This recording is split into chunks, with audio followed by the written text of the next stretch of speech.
బంగ్లాదేశ్ నుంచి మనకు ఒక అతిపెద్ద వార్నింగ్ వచ్చింది. ఇక్కడ కనిపిస్తున్న ఈ జిహాదీగాలను చూసారా? వీళ్ళు ఇప్పుడు బంగ్లాదేశ్లో ఒక అతిపెద్ద ప్రొటెస్ట్ చేస్తున్నారు. ఎందుకో తెలుసా? మన వెస్ట్ బెంగాల్ ఎలక్షన్లో మమతా బెనర్జీ ఓడిపోవడం వీళ్ళకు నచ్చలేదు అంట. అండ్ వీళ్ళ డిమాండ్స్ ఏంటో తెలుసా? ఎలాగైనా సరే మమతా బెనర్జీని మళ్ళీ వెస్ట్ బెంగాల్కి ముఖ్యమంత్రిని చెయ్యండి, లేకపోతే మా బంగ్లాదేశ్ ఆర్మీ మీ పైన అటాక్ చేస్తుంది అని బెదిరిస్తున్నారు. అబే ఓ జిహాదీగాళ్ళారా, మీరు మా ఇండియా పైన అటాక్కి రావాలని మేము వెయిట్ చేస్తున్నాము. ఎంతో అంత మిలిటరీ ఉన్న పాకిస్తాన్కి చుక్కలు చూపించాము. మీరు యుద్ధానికి వచ్చారే అనుకోండి, ఒక గంట కూడా ఇండియాకు అగెన్స్ట్గా నిలబడలేరు. మీరు సిలిగురి కారిడోర్ని చూపిస్తూ బెదిరిస్తూ ఉంటారు కదా, మేము ఎంటర్ అయితే సగం బంగ్లాదేశ్ మొత్తం ఇండియాలో ఉంటుంది. బై ద వే, మీరు ఇక్కడ గమనించారా? ఈ జిహాదీ గాళ్ళకి మమతా బెనర్జీ అంటే ఎంత ఇష్టము.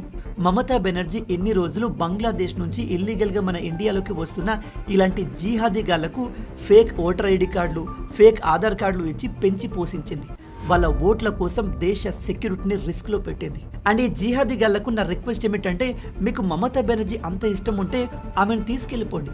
ఆమెను ఒప్పించి మీ దేశానికి తీసుకెళ్ళి అక్కడ పీఎం చేసుకోండి. వన్స్ ఆమె పీఎం అయిపోయిన తర్వాత అక్కడ నుంచి మోడీ గారిని ఇంకా స్ట్రాంగ్గా టార్గెట్ చేయవచ్చు. ఈ ఐడియా ఏదో బాగుంది కదా. ఇలాంటి అమేజింగ్ వీడియోస్ కోసం లైక్ అండ్ సబ్స్క్రైబ్.